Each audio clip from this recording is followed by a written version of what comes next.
जिंदाबाद जिंदाबाद जिंदाबाद जनवादी संघर्ष मोर्चा जिंदाबाद जिंदाबाद जिंदाबाद। It's a wonderful day.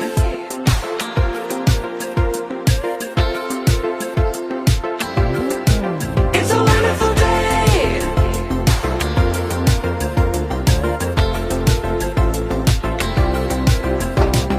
Here we are, so thankful to be in this place. So enjoy the gentle breeze, live life with peace and with grace. It's time to appreciate the beauty and make a difference for all to see. If we start right now, we all can achieve the power to change the world. It's a wonderful day. It's a wonderful day. It's a wonderful day. It's a wonderful day.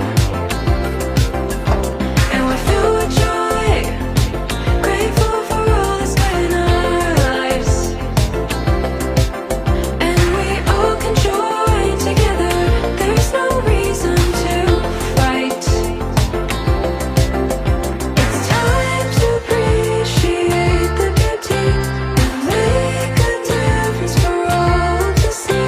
If we start right now, we all can achieve. जिंदाबाद इनकलाब जिंदाबाद जिंदाबाद जिंदाबाद। किसी राजमिस्त्री के साथ काम करता है तो वो भी थोड़े दिन के बाद में कहता है करनी वसूली लेके कि हम भी अब राजमिस्त्री हो।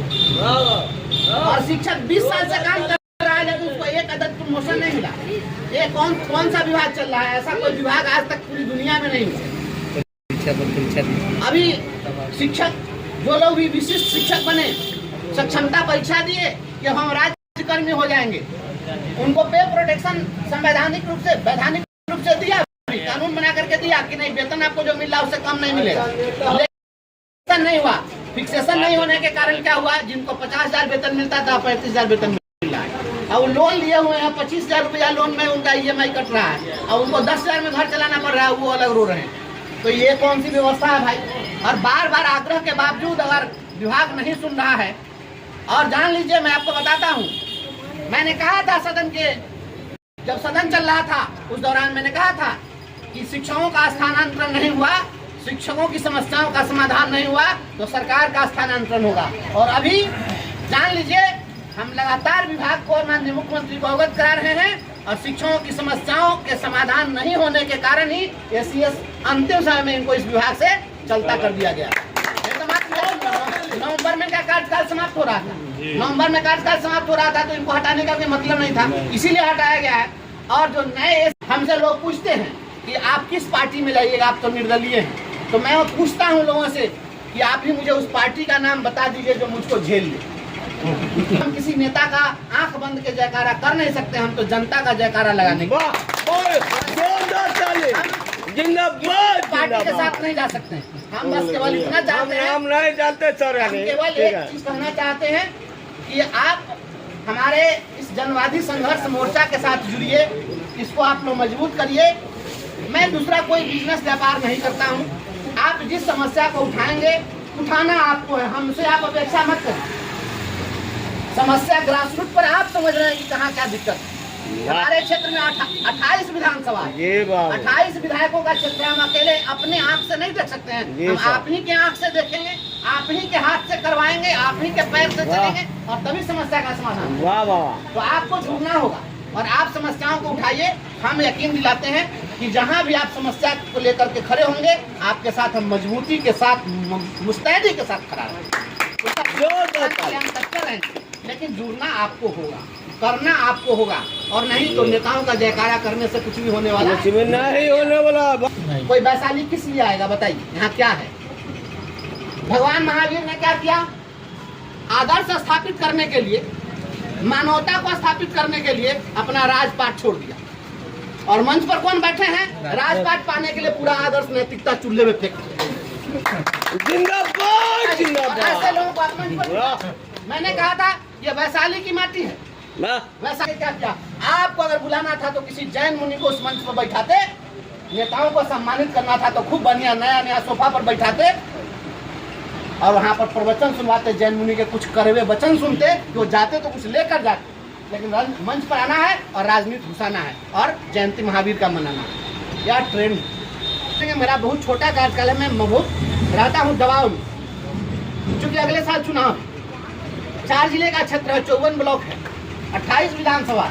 आप सोचिए हमको यहाँ से लेकर नेपाल के सीमा तक दौड़ लगाते रहना पड़ता है, तो आप सभी के बिना सहयोग के नहीं होगा। लेकिन एक बात यकीन मानिए कि हम जो कर रहे हैं, हम इसके अलावा कुछ हम जानते नहीं है कि हम कुछ पर कर पाएंगे। हम यही कर सकते हैं, इसके सिवा हमको कुछ आता भी नहीं। हमसे कोई बिजनेस व्यापार कहा जाएगा हमसे नहीं। जब भी हो वह चुनाव शिक्षा और परवरिश की नीति पर होना चाहिए। इस देश के अंदर में समान शिक्षा नीति लागू हो और समान परवरिश की नीति लागू हो। जब बिना पढ़े लिखे बच्चे टॉप कर रहे थे ना, तो वही होगा ना। आप सोचिए कि बिना पढ़ाई के, बिना किताब के अगर कोई बच्चा अगर ऐसा हो जिसको परीक्षा अगर देना पड़ जाए, तो बताइए कि ये कौन सी सरकार चल रही है?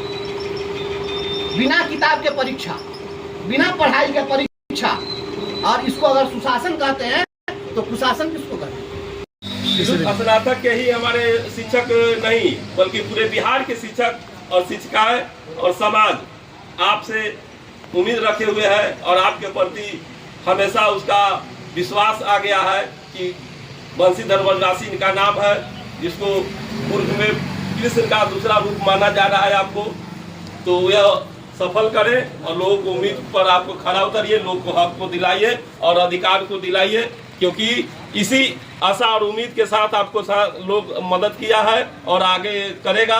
और अगर इसमें सफलता के लिए प्रयास करते रहिए, आज न कल सरकार को देना होगा। हम लोग को भी विश्वास है कि नियोजित शिक्षक 20 वर्षों से सेवा कर रही है और उनको प्रोन्नति नहीं मिल रहा है, जबकि हमारे नियमावली में प्रावधान है कि 12 साल के संतोषजनक सेवा पर उनको स्नातक प्रमोशन देना है।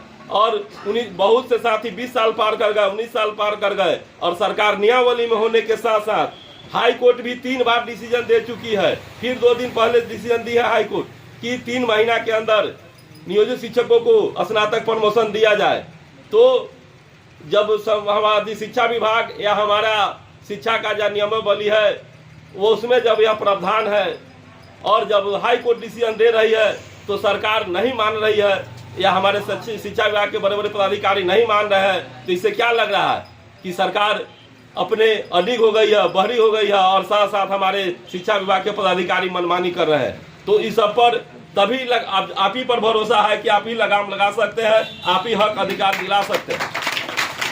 साथ साथ एक नया अभी उदाहरण है आया है कि बहुत से स्कूलों में किताब अभी नहीं आई है। सरकार का था कि अप्रैल माह के फर्स्ट वीक में किताब मिल जाएगी सभी बच्चों को, लेकिन अभी पहला, दूसरा, तीसरा का किताब नहीं आया है, 7वां क्लास का किताब नहीं आया है, जिसके कारण बच्चों की पढ़ाई बाधित हो रही है। मार्केट में किताब एनसीईआरटी की नहीं मिल पा रही है। गार्जियन लोग बहुत से परेशान कर रहे हैं। हम लोग कह रहे हैं हम लोग क्या करें, जैसे कि उदाहरण के लिए मेरे ही विद्यालय में 142 बच्चे हैं प्रति 7 क्लास में, मात्र 12 सेट किताब आई है।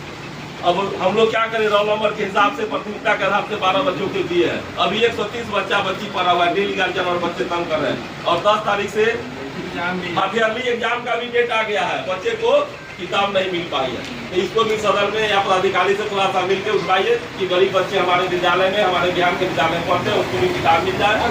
छात्रवृत्ति पोशाक मिले न मिले सरकार अपना समझे, लेकिन पुस्तक जरूर मिल जाए, इसके लिए थोड़ा सा आप पैरवी कीजिएगा।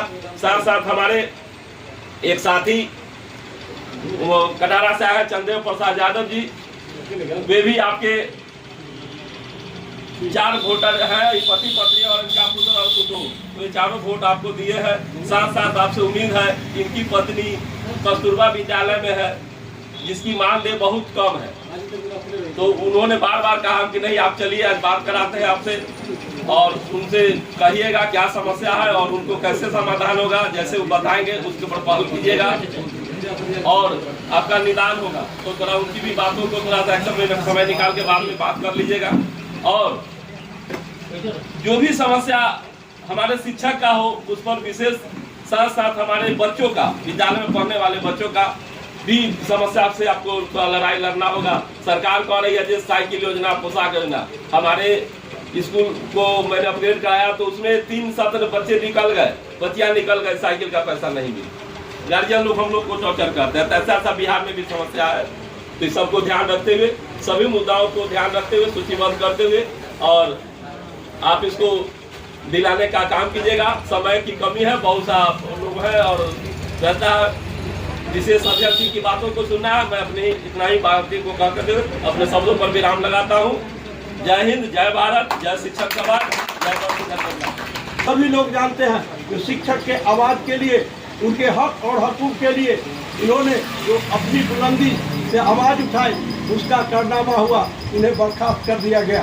आज सरकार भी शर्मिंदगी महसूस कर रही है जब सदन में आंख डाल के शिक्षकों के आवाज़ों को ये अपनी मजबूती के साथ उठाते हैं और शिक्षक के हक और हकूक की बात करते हैं। बहुत सारा हक दिलवाने का काम किए और आशा और उम्मीद है, बहुत सारे हम लोग की उम्मीदें हैं, उस पर ये खड़े उतरेंगे। इन्हीं शब्दों के साथ मैं अपनी वाणी को विराम देता हूँ।